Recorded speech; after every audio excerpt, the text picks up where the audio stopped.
오늘은 2020년도 마지막 주일입니다. 여러분 한 해 동안 수고하셨습니다. 한 해 동안 고생 많으셨습니다. 그런데 이 한 해 동안 수고하고 고생한 결과 우리는 2020년도에 어떤 마지막을 맞이하고 있습니까? 오늘 이사야서 40장 말씀에서 노역의 때가 끝났다 라는 위로의 말씀을 전하라고 하나님께서 말씀하십니다. 노역의 때라는 것이 한마디로 얘기하면은 수고가 끝났다, 고생이 끝났다, 그러한 말이죠. 그래서 우리가 이제 끝이라고 하면은 보통 부정적인 의미로 많이 사용됩니다. 뭐 끝장났다, 뭐 이런 표현처럼. 그러나 좋은 끝도 많습니다. 좋은 마지막도 많죠. 노역의 때가 끝난 것은 좋은 일이죠. 정말 위로가 되는 소식이죠. 이제 고생 끝났다. 안 좋은 일이 끝나는 그 끝은 바로 우리에게 위로가 되고 소망이 됩니다. 그래서 안 좋은 일이 끝이 나게 되면 우리에게는 새로운 소망의 시작이 펼쳐지게 됩니다. 오늘 이사야서 말씀에서 노역의 때가 끝난 이유에 대해서 이스라엘 백성들이 그 죄에 대해서 벌을 배나 받아서 충분하게 벌을 받아서 죄 용서를 받았다, 이렇게 이야기하고 있습니다. 이것은 마치 감옥에서 이렇게 징역을 이제 다 살고 출소하는 것과 같은 그런 상황이죠. 이스라엘 백성들 바벨론 포로 기간이 끝나고 해방되는 그러한 은혜의 때가 이제 다가왔다는 것입니다.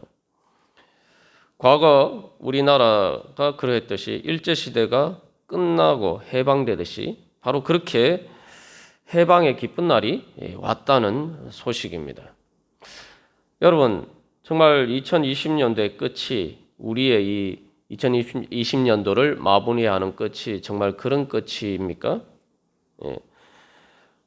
사실 2021년도가 시작되다 하더라도 우리에게는 여전히 많은 수고와 또 고생할 일이 기다리고 있을 수가 있습니다. 뭐 고생까지는 아니더라도 어쨌든 내년에도 우리가 또 많은 수고를 해야 됩니다. 그래서 도대체 이 말씀이 뭐 노역의 때가 끝났다, 이 말씀이 우리에게 현실적으로 적용이 될 수 있는 말씀인가? 우리 현실에서 정말 이런 때가 오겠는가? 뭐 죽기 전에는 우리에게 이런 끝이 오겠는가? 우리가 그렇게 생각할 수가 있습니다. 그래서 이 말씀이 우리에게 참된 위로가로 우리 마음에 와닿지 않을 수도 있습니다. 근데 여기서 중요한 것은 왜 이 말씀이 위로가 되고 또 오늘 우리들에게도 적용이 될 것인가? 우리가 그 말씀을 통해서 하나님께서 우리에게 주신 약속을 제대로 깨달아 알아야 됩니다. 뭐 이스라엘 백성들이 바벨론 포로에서 돌아왔다고 해서 노역의 때가 끝났다고 해서 그 이후에 뭐 그들이 고생을 안 한 게 아닙니다. 다시 예루살렘 성전을 재건하고 예루살렘 성을 재건하고 또 그곳에서 다시 그들의 삶의 자리를 터전을 잡고 또 삶을 영위하는데 정말 뭐 에스라, 느헤미야, 우리 이런 성경 말씀을 통해서 볼 수 있듯이 정말 많은 고생을 합니다. 또 우리도 2021년도도 뭐 그러하겠죠. 근데 하나님께서 우리에게 이 말씀을 위로로 주시는 것은 바로 이 노역의 때라는 것이 단순히 수고하고 고생하는 것을 가리키는 것이 아니기 때문입니다. 노역의 때라는 것은 한마디로 이야기하면은 위로가 안 되는 수고와 고생입니다. 다시 말하면은 보상이 없는 수고와 고생, 쉽게 말하면 헛수고, 헛고생한 것을 일컬어서 노역의 때라고 하는 것입니다. 예레미야 31장 15절에서는 오히려 반대로 이야기하죠. 위로받기를 거절한다. 위로받기를 거절한다. 어떤 위로도 위로가 되지 않는다. 그런 이야기죠. 그 이유가 뭡니까? 그래서 어떤 위로도 그 마음에 와닿지 않는데 그 이유는 현실적으로 그들의 마음에 슬프게 만든 그 일이 변화가 없었기 때문이죠. 그 일이 무슨 일이냐? 자식이 없어졌다. 쉽게 말하면 자식을 잃어버렸다. 인생을 살면서 뭐 수많은 어려운 일 있고 힘든 일이 있지만 부모가 자식을 먼저 떠나보내는 것만큼 힘든 일인 사실 찾아보기 어렵죠. 지금 여기서 이제 라마에서라고 했는데 라마라는 곳은 이스라엘 백성들이 여기서 이제 북이스라엘 왕국이 아수르 제국에 의해서 멸망당해서 이제 포로로 잡혀간단 말이죠. 어딘지 도저히 한 번도 가보지도 못한 먼 곳으로 끌려가는데 바로 그 포로 직결지가 바로 라마입니다. 그곳에서 떠나면 이제 다시는 돌아올 기약이 없다는 거죠. 인생을 살면서 사실 많은 수고와 고생을 하지만 이 자녀를 키우는 부모들의 경우에 그 많은 수고와 고생 다 이 자식을 키우기 위해서 수고하고 고생합니다. 그런데 그 가장 큰 수고가 다 헛수고가 되어버렸다는 거예요. 자식을 잃어버려서. 그래서 가장 큰 기쁨과 소망이었던 그 자식을 잃어버려서 이제 살 소망이 끊어졌다는 거예요. 그러니까 이제 위로받기를 거절한다. 우리가 이 예레미야 31장 15절 말씀은 우리가 지난 며칠 전 성탄절이었습니다만 바로 성탄절에 그 기쁜 소식 가운데서 들려온 암울한 바로 헤롯이 아기 예수를 죽이려고 베들레헴 인근의 모든 가난 아기들을 죽이는 그 잔혹한 학살이 벌어졌을 때에 바로 이 말씀을 인용하고 있죠. 그래서 여기서 이제 라헬은 그래서 북이스라엘 왕국을 대표하는 그 어머니들을 대표하는 명칭이죠. 바로 왜냐하면 라헬이 바로 야곱의 가장 사랑하는 아내였고 또한 그 라헬의 아들이 바로 요셉과 베냐민. 그래서 특별히 이제 요셉 지파가 북이스라엘 왕국의 중심이고 에브라임이 바로 그 요셉의 또 아들이죠. 라헬은 자식을 낳다가 죽습니다. 둘째 아들 베냐민을 낳다가 죽게 됩니다. 그래서 베냐민의 이름을 슬픔의 아들 베노니.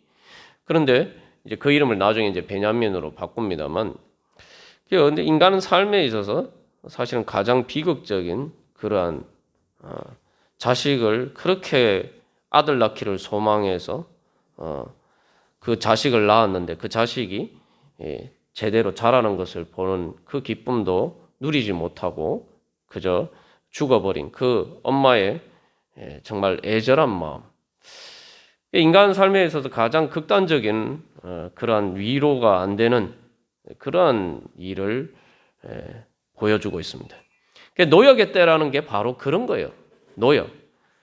이것은 그래서 이 보상을 받지 못하는 헛수고 같은 헛된 고생을 이야기를 합니다. 그래서 이 성경에서 이 노역의 때라고 할 때 이 노역이라는 말이 쓰여진 것을 보면은 그 의미들을 우리가 알 수가 있습니다. 이 노역이라는 건 말 그대로 그냥 단순히 일하는 것이 아니고 힘쓰는 것이 아니고 말 그대로 정말 뼈 빠지도록 고생하는 그런 힘든 일을 하는 것을 의미합니다. 그래서 이것을 이끌어서 이제 보통 고된 종살이에 많이 비유하고 있어요. 노예가 뭡니까? 노예가의 문제는 우리가 여러 번 나누었듯이 노예는 자기가 열심히 일을 했는데 그 보상을 자기가 받지 못하는 거예요. 주인을 위해서 일할 뿐입니다. 그 자기가 열심히 일한 보상을 제대로 누리지 못합니다. 그게 바로 노예. 바로 그 노예에 고생하는 것. 이스라엘 백성들이 애굽에서 그렇게 노예로서 살았던 바로 그런 삶의 모습을 바로 노역이라고 하는 겁니다. 그리고 그래서 욥도 일컬어서 이 땅에 사는 인생에게 힘든 노동이 있지 아니하겠느냐? 그의 날이 품꾼의 날과 같지 아니하겠느냐? 근데 여기서 힘든 노동이라고 이제 개정 성경에서는 바꿔서 번역했습니다만 예전 개역 성경에서는 인생에게 전쟁이 있지 아니하느냐. 이 전쟁이라는 말로 번역을 했었습니다. 왜냐하면은 이 힘든 노동 중에서 또 사람이 겪는 가장 힘든 노동은 군복무입니다. 예. 군역의 의무예요. 뭐 예전에 조선시대 때도 군역은 엄청나게 힘든 일이었고, 오늘날도 뭐 사실은 군역의 의무가, 군복무의 의무가 쉽지 않죠. 가장 부담스러워하는 또 의무이기도 합니다. 그래서 이것은 이제 군복무에, 군에서 복무한다 할 때 그 복무라는 말로도 사용이 되었습니다. 욥이 그의 날이 품꾼의 날과 같지 아니하냐 그러는데, 품꾼이라는 게 말 그대로 고용된, 뭐 요즘식으로 하면은 셀러리맨이죠. 그래서 이 오늘날도 사실은 많은 사람들이 사업을 해서 이 자기가 말 그대로 자영업을 하면은 한 가지 이점이 있죠. 뭡니까? 그 장사를 해서 얻는 이익을 자기가 다 가져갈 수가 있어요. 그래서 자영업을 잘하면은 사장님이 되는 거죠. 그래서 성공하는 건데, 그러나 뭐 여러 가지 이제 그게 쉽지 않죠. 그 이제 이 월급을 받고 일하는 것은 사실은 그 일을 해서 그 나오는 이익의 일부분만을 가져갈 수 있을 뿐이에요. 사실은 뭐 회사에서도 대부분 다 그 주인이 가져가죠. 그게 이제 뭐 요즘은 그래도 많이 형편이 나아졌습니다만 예전에도 예전에는 아주 열악한 상황이었죠. 뭐 요즘도 코로나19 때문에 다들 힘든데, 뭐 임대하는 사람들도 힘들지만 이 자영업자들이 장사는 안 되는데 월세 임대료는 계속 내야 한단 말이죠. 그러니까 이게 정말 힘들죠. 어쨌든 우리의 이런 삶의 단면들을 사실은 보여주는 것이 바로 노역입니다. 군복무의 의무에 대해서 이야기를 했습니다만, 여기 특별히 이사야서의 문맥은 이스라엘 백성들이 이제 말 그대로 식민지 백성이 됐잖아요. 식민지 백성이 되어서 바로 그 자기들을 정복한 그 바벨론 제국의 군인으로 징용을 당하는 거예요.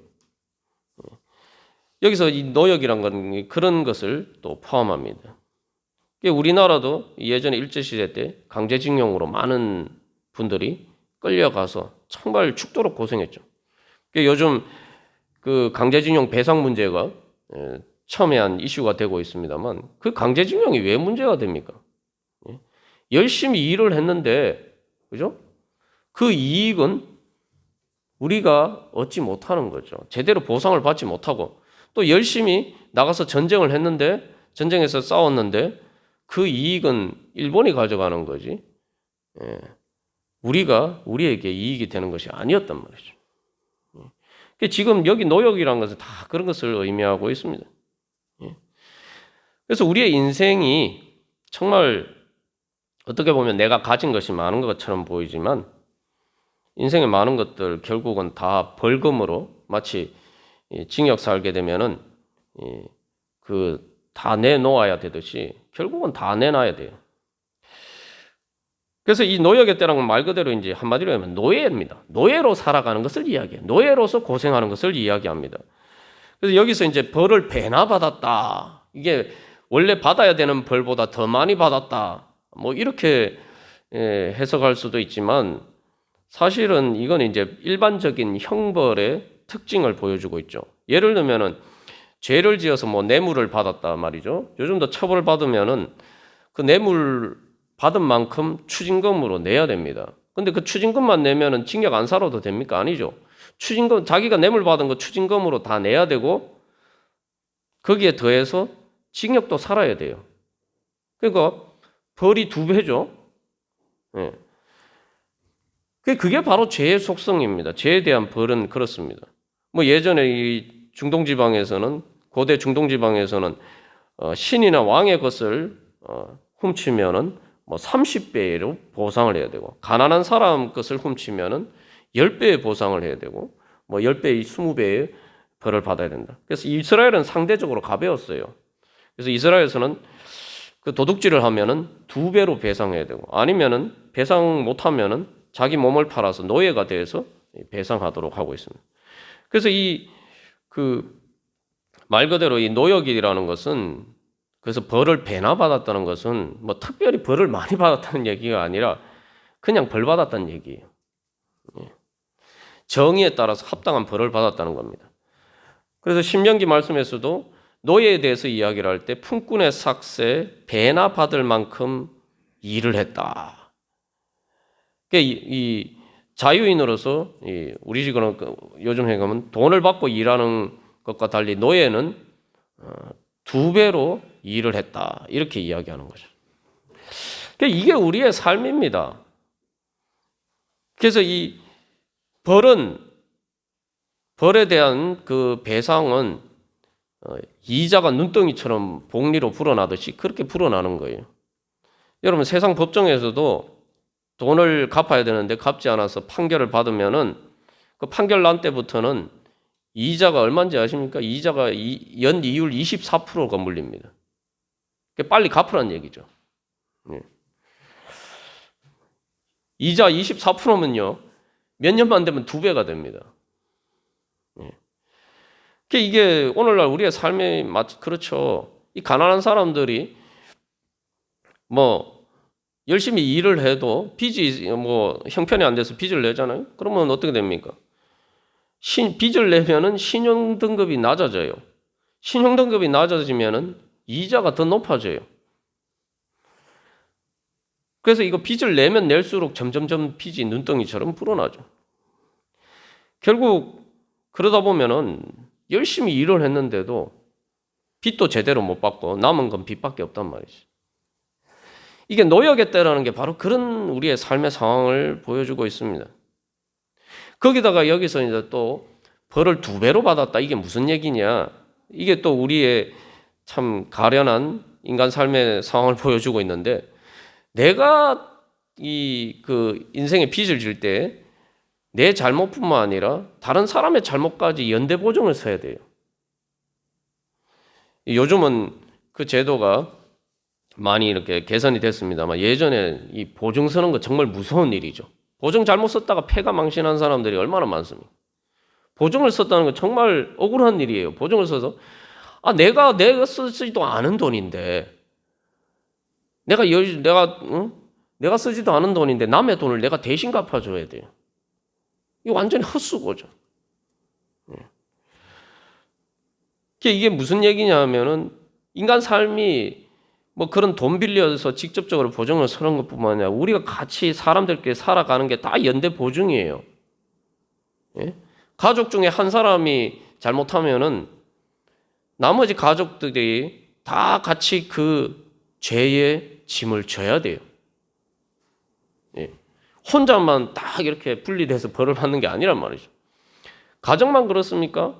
회사도 마찬가지고, 어떤 공동체는 교회도 마찬가지고, 나라도 마찬가지고, 모든 공동체는 한 사람이 죄나 어떤 그 벌을 받으면은 그 짐을 다 같이 지게 돼 있어요. 이 예루살렘이 멸망했는데, 여기서 이 예루살렘이 이스라엘의 백성들이 죄를 지어서 멸망받았다라고 이야기하지만, 그 과정에서 억울한 사람들도 많아요. 뭐 에스겔, 예레미야, 하나님 앞에서 정말 선한 사람들, 하나님의 사람들도 많았단 말이죠. 그 사람들도 예루살렘이 멸망와서 에스겔 같은 사람도 같이 포로로 끌려가잖아요. 자기가 잘못하지 않았는데도. 그죠? 그리고 문제는 뭡니까? 그 세대가 그렇게 잘못했지만 그 다음 세대는 뭐예요?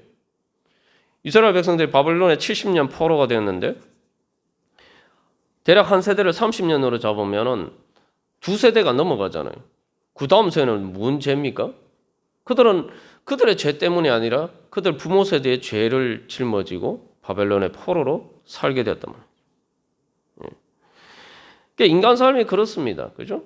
뭐 이스라엘 백성들도 마찬가지죠. 광야에서 40년 동안 그렇게 광야 생활을 했는데, 원래 하나님께서 의도하신 바는 원래 1년 길어야 2년 안에 결국 가나안 땅에 들어가게 되어 있었죠. 근데 하나님께 불순종함으로써 40년 동안 광야에서 생활을 하게 됐는데, 그때에 부모 세대가 잘못한 그 죄를 짊어지고 그 다음 세대는 광야에서, 말 그대로 인생을 광야에서 다 보내버린 거예요. 이제 얼마나 허무한 일입니까? 내가 지은 죄도 아닌데, 그죠? 그래서 그 20살이었던 바로 가장 나이가 많은 그들은 가나안 땅에 들어갈 때 벌써 40년이 지나서 60살이 다 됐어요. 인생을 부모의 죄를 짊어지고 광야에서 돌다가 인생이 거의 마무리하게 되는 거죠. 우리의 삶을 보면은 이런 일이, 우리가 인생 살아가면서 이런 일들이 얼마나 많은지 모릅니다. 작은 가정에서부터 큰 나라의 어떤 역사 속에서, 그나마 요즘 사는 세대는 정말 역사적으로 보면은 정말 하나님께 감사해야 됩니다. 예? 제가 볼 때는 인류 역사상 1% 안에 드는 축복받은 세대입니다. 전쟁을 겪지 않고, 그리고 가장 부유한 물질적인 혜택을 누리면서 평화롭게 사는. 그런데도 뭐 사실은 많이 다 힘들어하죠. 이게 2020년도 마무리하면서 너무 이 코로나19 때문에도 우울한데, 제가 이게 너무 이렇게 직설적으로 이야기를 했습니까? 근데 이게 삶의 현실입니다. 우리 인간의 삶의 현실이에요. 그렇다고 뭐 세상에서 또 잘 나가는 사람들은 그렇지 않은 것처럼 보입니까? 아닙니다. 가난한 사람들이 빚을 져서 갚을 이율이 높아서 갚지도 못하고, 또 그렇게 되다 보면 빚더미에서 빠져나오지 못하는 것처럼 세상에서 잘 나간다고 보이는 사람들도 마찬가지예요. 오히려 또 그런 사람들은 이 죄의 종에서 해방되지 않으면은 가난한 사람들보다 빚이 더 많을 수가 있어요. 영적으로 관점에서 보면은 더 많은 빚을 지고 있을 때가 많습니다. 그래서 사람들의 관점에서 보면은 그런 사람들은 뭐 10배나, 또 많이는 뭐 100배나 그렇게 많은 보상을 받은 것 같지만, 그만큼 또 많은 빚을 지고 결국에는 인생의 마지막에 그 빚 다 갚아야 됩니다. 결국 우리가 빚을 갚을 수 없죠. 그러니까 뭐요? 우리의 영혼으로, 우리의 생명으로 갚아야 돼요. 결국 수고가 끝나는 인생의 마지막에 무슨 보상이 있습니까? 제가 이 얘기 뭐 계속 강조해서 이야기한다고 여러분들 이제 그만 들었으면 좋겠다 생각하실지 모르겠지만, 전도하면은 사람들이 그래요. 아, 죽으면 다 끝인데 라고 이야기를 합니다. 죽으면 다 끝인데 뭐 천국이나 지옥이 그런 게 어디 있어? 죽으면 다 끝이면 인생에 무슨 보상이 있습니까? 인생의 마지막에 우리의 영혼이 결국 우리의 아무것도 갚을 수 없어서 결국 우리의 영혼으로 갚아야 돼요. 마치 노예가 뭐 수고한 모든 것이 다 자기 건 줄 알았는데, 그죠? 결국은 인생의 마지막이 되면은 다 노예가 수고한 것은 다 주인의 것이니. 그러니까 우리의 주인이 예수님이 되면은, 예수님께서 사실은 당신의 자신의 전부를 우리에게 주셨기 때문에 우리가 받을 수 있는 것보다 더 많은 보상을 받지만, 예수님이 우리의 인생의 주인이 아니면 우리의 인생의 끝에 가면은 우리가 평생 수고한 모든 것이 뭐예요? 악한 사탄의 것이 돼요. 죽음 앞에서 다 뺏겨요. 그게 바로 노예계 때입니다. 우리가 그렇게 인생을 살면 노예계 때가 돼요. 우리의 주인이 예수님이 되지 않으면은, 하나님이 되지 않으면은 우리 인생은 노예계 때가 될 수밖에 없습니다.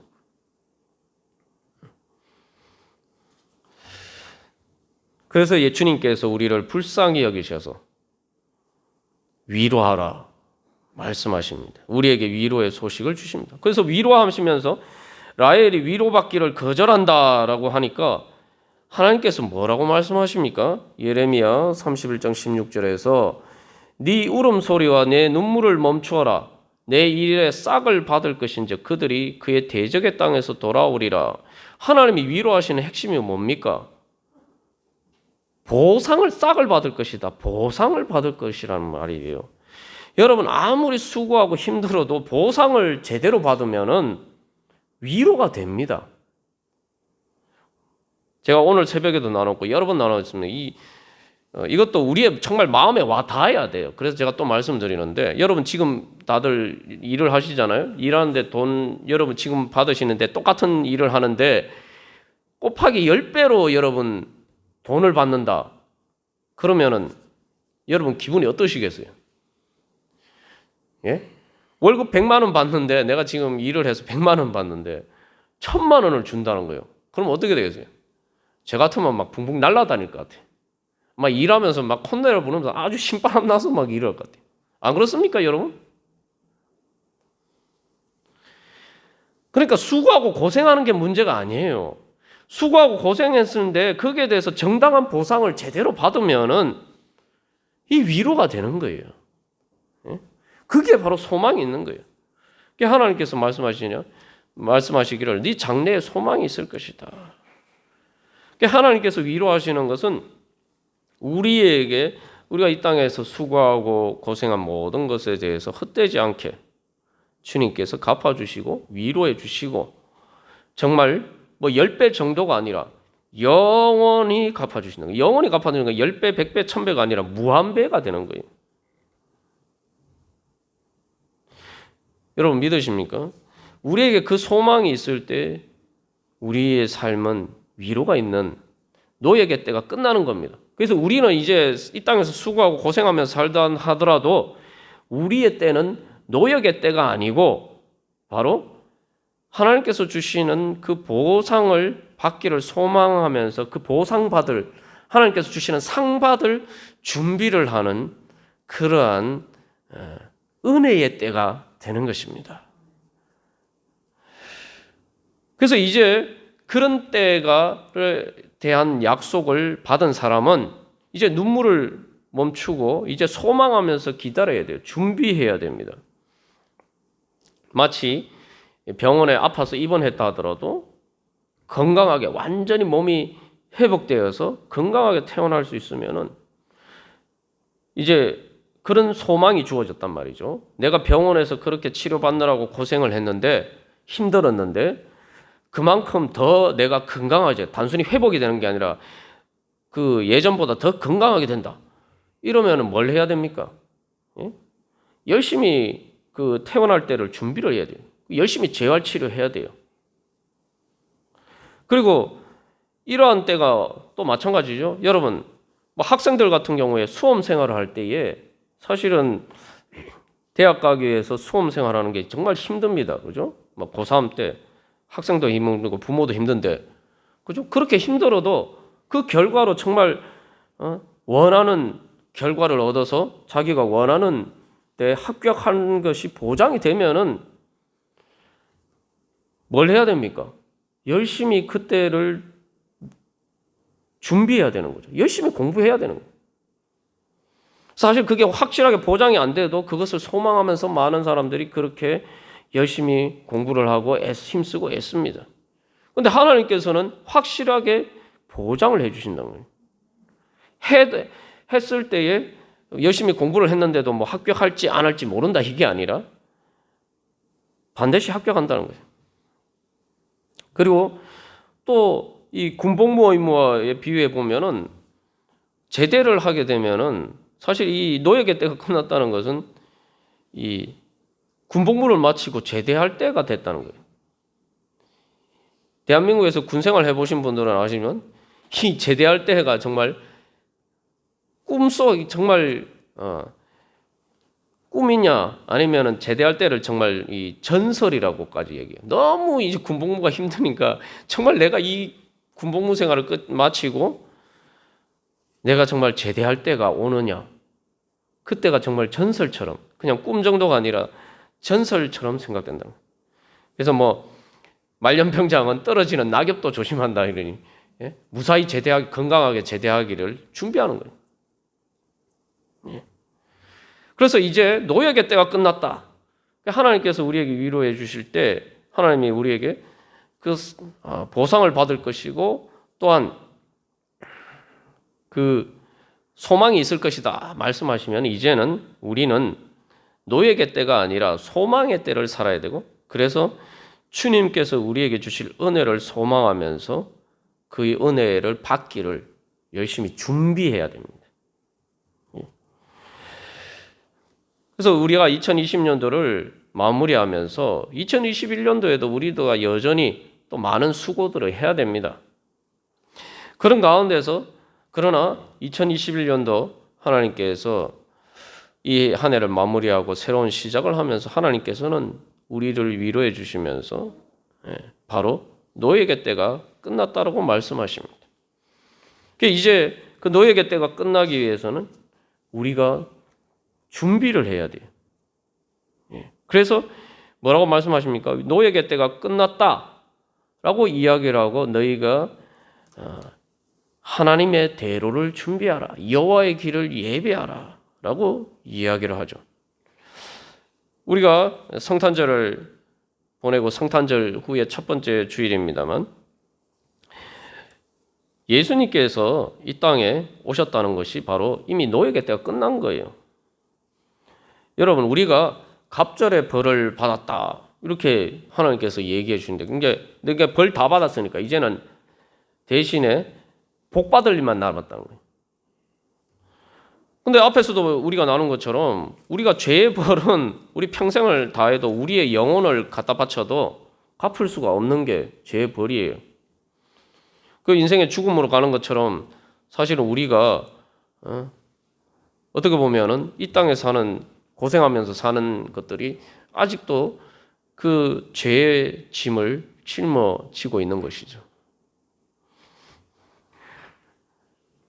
그러나 예수님께서 이 땅에 오셨습니다. 오늘 이 말씀을 통해서 우리가 다시 한번 기억해야 할 것은 먼저 하나님께서 위로의 말씀을 하시면서 하나님의 길을 예배하라고 얘기하죠. 여호와의 길을 예배하라. 근데 여호와의 길을 예배하는 게 우리가 지난번에 우리 자신에게 비춰서 얘기를 했습니다만 사실 광야에서 길을 내는 것은 역사적으로도 마찬가지고 이스라엘 백성들이 예비한 것도 아니고 고레스 왕이 하나님의 뜻을 따라서 고레스 왕이 페르시아 제국이 그 길을 예비를 했는데 그것처럼 여기서 이제 사실은 진짜 먼저 예배하는 사람은 바로 이 성탄절날 예수님이 이 땅에 오실 소식을 전한 그 천사들이 바로 이 여호와의 길을 예배한 사람이에요. 그리고 구약의 선지자들 그런 사람들이 메시아가 올 것을 예언하고 그들의 사명을 감당한 그 사람들이 바로 여호와의 길을 예배한 사람이에요. 우리가 예배한 게 아니에요. 그래서 그 예배한 길을 통해서 그 하나님의 대로를 통해서 바로 예수님께서 이 땅에 오셨어요. 우리가 40장 4절 말씀을 우리가 주목해서 봐야 되는데 그냥 얼핏 보면은 하나님의 길을 예배해라. 뭐 우리가 예배하는 것처럼 보이지만 40장 4절 말씀도 보면은 40장 3절 말씀도 사실은 실제로 예배한 사람은 1차적으로는 천군 천사들과 하나님의 종들이고 40장 4절은 뭐라고 얘기합니까? 골짜기마다 도두어지며 산마다 언덕마다 낮아지며 고르지 아니한 곳이 평탄하게 되며 험한 곳이 평지가 될 것이요. 이게 뭡니까? 명령이 아니죠. 그렇게 될 것이라는 약속이에요.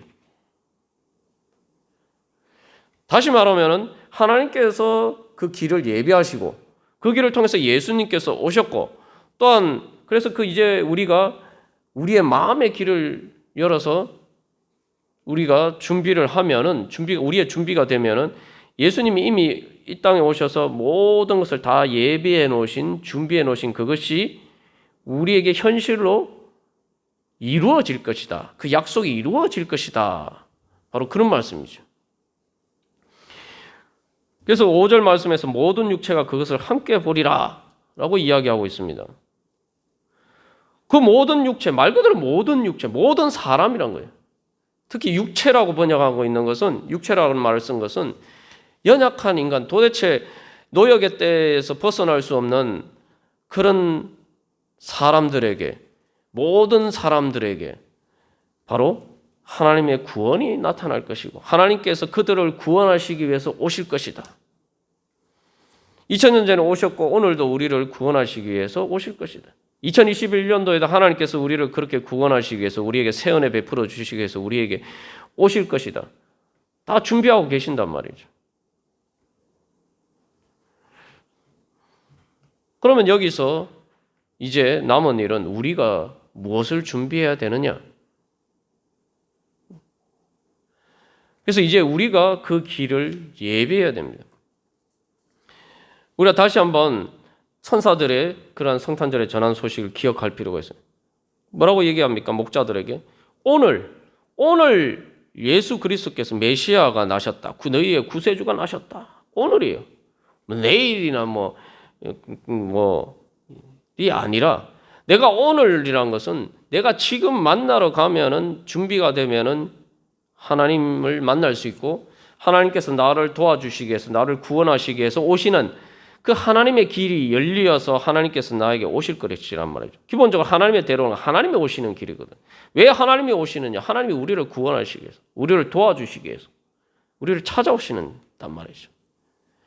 근데 예수님께서 아무리 오셔도 내가 마중 나갈 마음의 준비가 안 돼 있으면은, 내가 예수님께서 오셔도 그분을 만날 마음의 준비가 안 돼 있고, 그래서 내가 내 마음 문을 열지 않으면, 그 길을 가지 않으면 예수님은 내게는 오시지 않는 거예요. 내게는 길이 없는 거예요.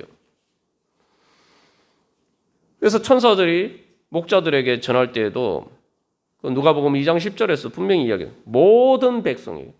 모든 백성이라는 건 모든 나라예요. 아무도 예외가 없다는 거예요. 준비해가 하나님 앞에서 그것 은혜를 받기를 소망하면서 마음의 준비만 되면은 모든 사람들이 다 받을 수 있다는 거예요.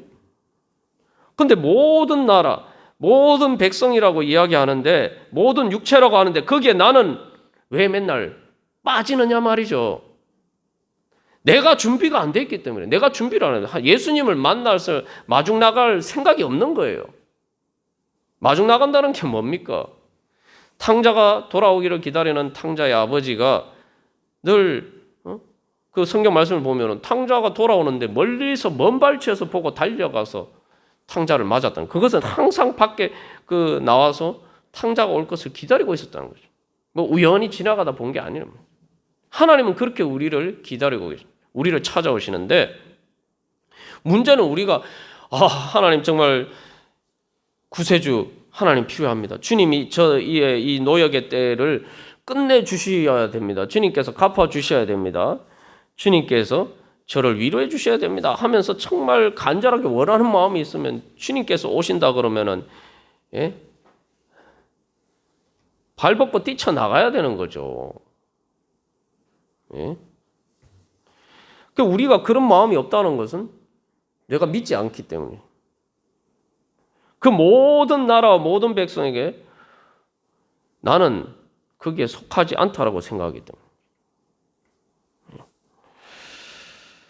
주님께서 오늘도 그래서 우리에게 말씀하십니다. 너희의 주님 오실 길을 예비하라. 2021년도에 주님께서는 우리에게 다시 오시기를 원하십니다. 우리의 삶에 많은 수고와 고생 가운데 위로해 주시고 갚아 주시고 또 은혜 베풀어 주시기 위해서 우리에게 오시기를 원하십니다. 우리는 어떤 준비를 하고 있습니까? 오늘 늘 이 송구 영신 예배를 맞이해서 이 회개 카드라는 것을 통해서 우리가 이제 회개 제목도 적고 그런 시간을 가집니다만, 여러분 항상 한 해 마지막에 여러분 잘 점검하시기를 바랍니다. 예레미야 말씀을 보면은 하나님이 그렇게 장래에 소망이 있을 것이다 라고 이야기했을 때에 예레미야 31장 18절 19절에서는 어떤 장면이 등장합니까? 에브라임이 회개하는 장면이 나와요. 내가 잘못했습니다. 내가 정말 잘못했습니다. 내가 우리식으로 얘기하면 쉽게 말하면 내가 철이 없어가지고 정말 잘못했습니다. 바로 회개하는 거예요. 회개하는 마음의 준비를 하니까 하나님이 거기에 대해서 뭐라고 응답하십니까? 에브라임은 나의 사랑하는 아들 기뻐하는 자식이네. 하나님께서 2배 갑절로 벌을 받았다고 말씀하셨는데, 갑절로 벌을 받았다고 말씀하시는 것은 앞에서 말한 그런 의미도 있지만, 하나님께서 그러니까 내가 이제는 복을 주어야겠다. 그래서 이 갑절이라는 말이 어디에 다 사용됐습니까? 요업이 그의 고난의 때가 끝나고 폭풍 가운데서 하나님을 만나고 난 다음에 갑절의 축복을 받았죠. 그때 바로 나오는 단어가 여기 똑같이 사용됐어요. 하나님께서는 그래서 이제 정말 제가 벌 받은 만큼 내가 복을 줘야지. 이 하나님의 간절한 마음. 우리는 사실 하나님에 대한 기대하고 소망하는 마음이 별로 없는데, 하나님은 정말 어떻게든지 우리에게 돌아오기만 하면은, 마치 탕자의 아버지가 돌아오기만 하면 막 잔치를 벌여주고 그렇게 기뻐한 것처럼, 내가 내 사랑하는 내 아들, 딸이 돌아오기만 하면 내가 정말 지금까지 못 해줬던 것 다 해줘야지. 그게 부모 마음이잖아요. 그죠? 그래서 나의 사랑하는 아들 기뻐하는 자식이 아니냐. 이 2번 얘기해요. 그냥 사랑하는 아들이라고 한 번만 얘기해요. 기뻐하는 자식. 2번 반복해서 이야기하고 반드시 그를 불쌍히 여기고, 이것도 이제 히브리 원어로 가면 그냥 불쌍히 여기고 불쌍히 여기고, 진짜 불쌍히 여기고 갑절로 불쌍하게 반드시 여길 것이다. 하나님의 마음의 준비를 하신 거예요. 그래서 이 이스라엘 백성도 하나님의 마음의 준비가 다 되면 이제 이게 마저 떨어지면은 그때 바로 새 하늘이 열리고 바로 하나님의 영광이 그때에 나타나는 것입니다. 하나님께서는 2021년도 하나님께서 이 한 해를 마무리하면서 이제는 뭔가 주님께서 갚아주시는 주님의 위로와 보상이 있는 우리가 그런 삶을 살으라고 이제는 새롭게 시작을 하고 주님께서 우리를 불러주십니다. 여러분, 그래서 고생을 해도 하나님 앞에서 해야 돼요. 고생을 해서 하나님과 동행하면서 고생하면은 하나님께서 갚아주십니다. 예. 그래서 우리가 다시 한번 이 한 해를 마무리하면서 우리의 마음에 준비를 하기를 바랍니다. 그래서 마지막으로 우리가 기억해야 할 것은, 여러분, 우리가 갑절에 무슨 벌을 받았습니까? 인생 다 해도 내 영혼을 바쳐도 그 벌을 받지 못하는데, 바로 예수님께서 우리의 벌을 다 받으셨죠. 갑절만 받으셨습니까? 예수님은 하나님이셨기 때문에, 성자 하나님이셨기 때문에 죄가 없는, 그것도 인간도 아닌 성자 하나님께서 우리 대신 벌을 받으셨기 때문에 이건 갑절 정도가 아니에요. 무한대예요. 내가 아무리 큰 죄인이라도, 흉악한, 사도 바울이 고백한 내가 죄인의 개수라고 했지만 아무리 큰 내 죄가 크더라 하더라도 예수님의 공로는 그것과 비교할 수가 없어요. 그렇기 때문에 예수님의 보혈의 공로 때문에 우리는 갑절에, 예수님이 갑절뿐만 아니라 무한대로 그렇게 그 벌을 받으셨기 때문에 이제는 우리가 그 예수님 때문에 무한대의 축복, 영원한 영생의 축복을 우리가 받을 수 있게 된 것입니다. 그렇기 때문에 우리는 이제 그 영생의 축복의 소망을 향해서 우리가 그 보상을 받을 준비를 이 땅에서 하는 거예요. 그렇기 때문에 우리의 인생은 이제 수고하고 고생하지만, 그러나 신바람 나는 예수 그리스도와 동행하는 그런 삶이 될 것입니다. 다음, 그래서 이 화면처럼, 그래서 여러분 2021년도에 바로 이렇게 하나님과 우리 동행하는, 그래서 하나님께서 우리에게 오셔서 우리와 하나님과 동행하는 그러한 새해를 잘 준비하시기를 바랍니다. 그래서 이제는 더 이상 그러한 무의미한 그러한 수고가 끝나고, 그래서 우리가 예수를 믿는다는 것은 그런 의미입니다. 여기 하나님께서 에브라임은 나의 사랑하는 아들 기뻐한 자식이 아니냐 말씀하시는데, 우리가 예수를 믿고 예수님이 내 대신 벌을 받으셨습니다. 우리가 그것을 고백하면서, 그렇기 때문에 내가 이제 예수님을 내 자신처럼 사랑하면서 주님과 함께할 때 하나님께서 예수님을 보시고 내 사랑하는 아들이 그 십자가에서 고난받으신 그것을 보고 내가 예수를 믿는 누구누구를 정말 깊이 생각하고 내가 내 창자가 들끓는 것처럼 그렇게 내가 반드시 내 아들 예수를 봐서 그를 불쌍히 여겨 줄 것이다. 그것이 바로 하나님 아버지의 마음입니다. 우리가 오늘도 그런 주님의 그 마음에 응답하는 믿음으로 주님처럼 저도 주님을 향해서 그렇게 주님께서 저에게 오시기를 원하시는 것처럼 저도 주님 오실 길을 예배하고 예수님을 제 마음을 활짝 열고 예수님을 제 마음속에 모시고 이제 주님과 동행하는 제 인생의 길이 이제 하나님의 대로가 되기를 소망합니다. 우리 같이 고백하면서 다 같이 기도드리시겠습니다. 아버지